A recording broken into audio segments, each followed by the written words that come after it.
Catus, Maximus here, talking about another sliding T-bevel.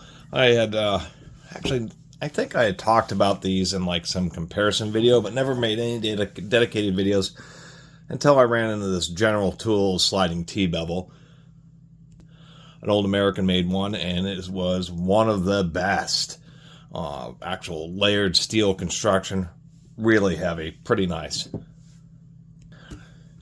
People had mentioned the Stanley metal sliding T-bevel. Modern ones are either wood or a quality more modern one. Although I say modern, I think they've been around for a while. The ones that are wood and brass, I think I may have one of those, but these metal ones are definitely pretty sought after. So this is a very old Stanley.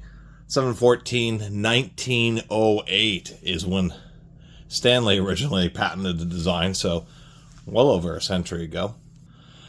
But these are cast steel with a hollow section, and it is distinctly lighter than the General Tools one. The General Tools one is probably one of the best that was ever made, but the Stanley is the same way. They have some kind of special mechanism, so when you turn the screw, it releases a little cam in there, and then we have our sliding T-bevel. We have a 45-degree angle on the tip. Of course, we can slide it out if we want to have it be flush on the back. Maybe you're measuring a particular angle like this. Let me actually a little less zoom here. Lock it down, and it's used for one, copying unknown angles just to transfer them onto another piece of material. Two, making a known angle. Maybe use something like a speed square. How speed squares work is they have this pivot.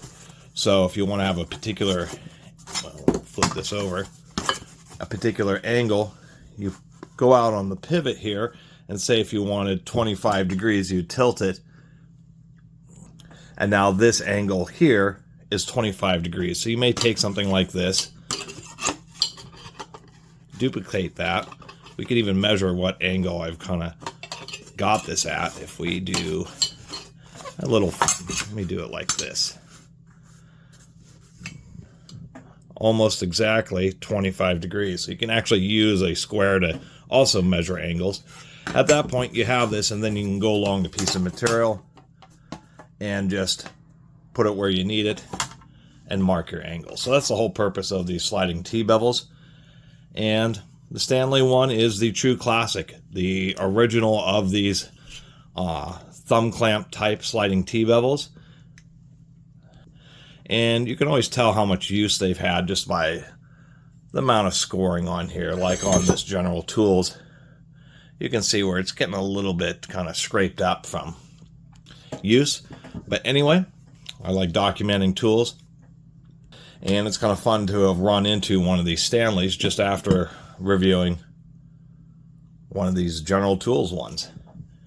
Anyway, really appreciate you all watching. See you next time.